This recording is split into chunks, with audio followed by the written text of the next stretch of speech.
Rok 2025 bol pre slovenský šport bohatý v mnohých ohľadoch. Pozrime sa preto na prehľad najväčších momentov, ktoré v roku 2025 zasiahli športových fanúšikov na Slovensku.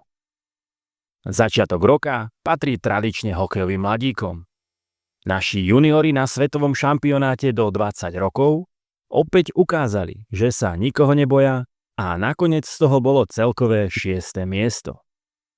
Naša mladá krv potvrdila, že hokejové Slovensko má pred sebou nádejnú budúcnosť a že viacerí z nich sa časom môžu stať aj oporami seniorskej reprezentácie. Domáca hokejová scéna zažila napínavé finále, v ktorom sa stretli HC Košice a HK Nitra. Séria bola extrémne vyrovnaná a napokon dospela až do rozhodujúceho 7. zápasu. Vypredaná Steel Arena sledovala drámu.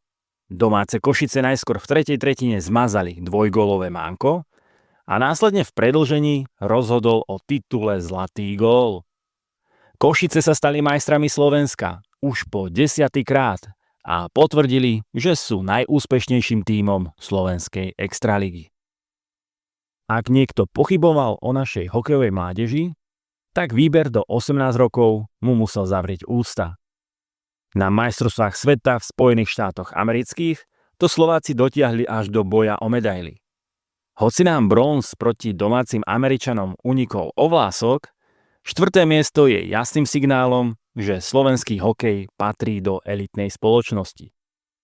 Zemiakovú medailu získala slovenská 18 už na 3. šampionáte v Rade, čo je skvelá vízia do budúcnosti.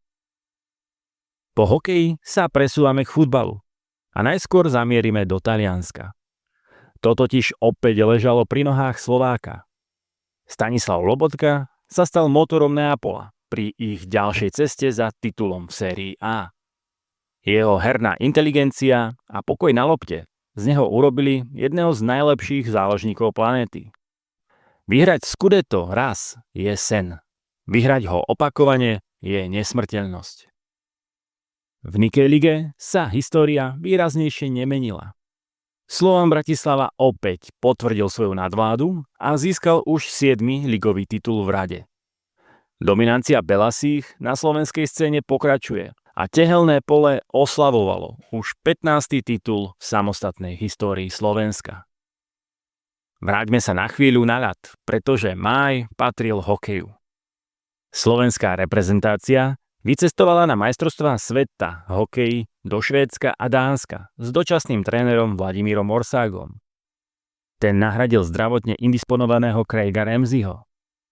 Videli sme bojovnosť Slovákov, ale tá na postup zo základnej skupiny nestačila.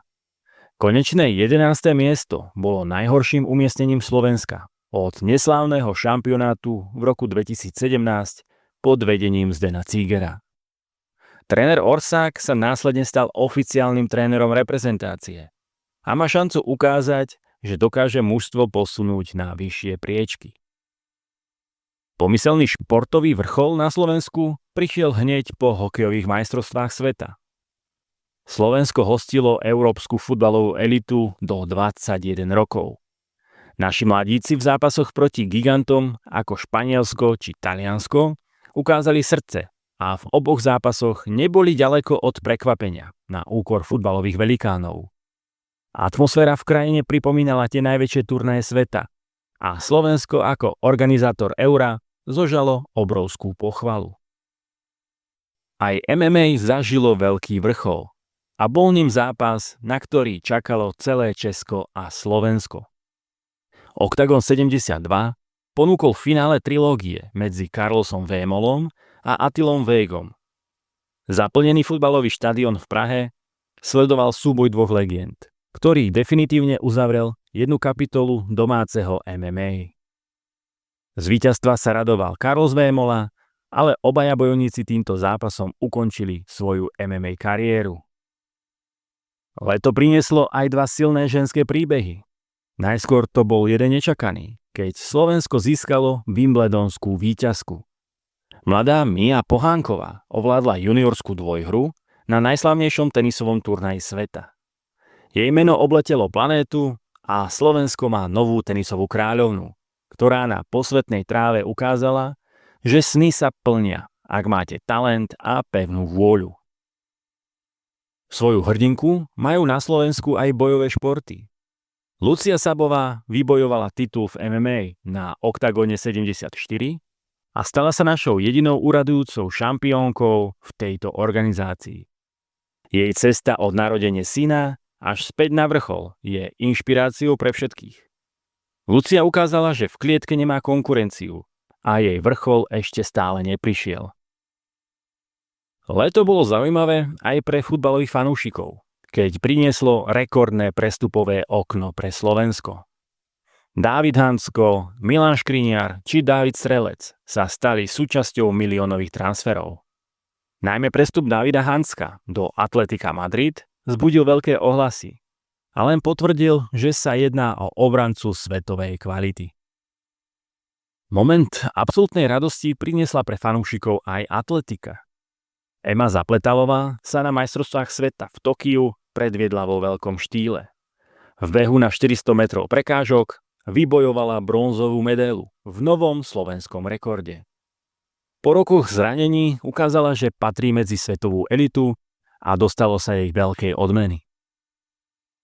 O tom, že pamätné momenty sa často dejú nečakane, sme sa presvedčili na jeseň v úvodnom zápase kvalifikácie na majstrovstvá sveta vo futbale.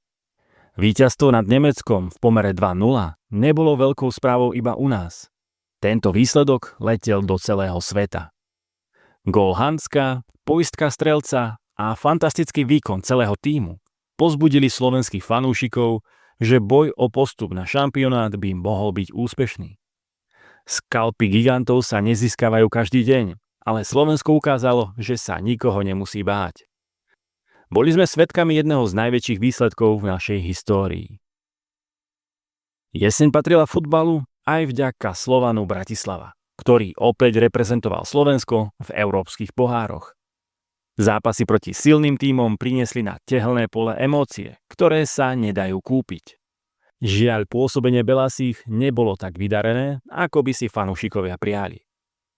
Slovan ale ukázal, že dokáže pravidelne postupovať do skupinovej fázy pohárov a Slovensko má možnosť vidieť zaujímavé porovnanie domáceho futbalu s futbalom v Európe. A nakoniec moment, pri ktorom mrazilo. Náš kapitán, legenda a ikona Zdeno Chára bol uvedený do hokejovej siene slávy v Toronte. Dostal sa tam ako štvrtý Slovák. Pred ním to dokázali aj Stan Mikita, Peter Šťastný a Marián Hossa. Standing ovation od najväčších legend hokeja pri jeho uvedení bol momentom, kedy sme všetci boli hrdí na to, že sme Slováci. Rok 2025 nám ukázal, že veľkosť národa sa nemeria počtom obyvateľov, ale silou srdca našich športovcov. Ktorý moment bol pre vás ten najlepší v uplynulom roku? Napíšte mi to do komentárov, dajte odber, aby vám neušli ďalšie novinky zo sveta športu a vidíme sa pri ďalšom videu. Športu zdar!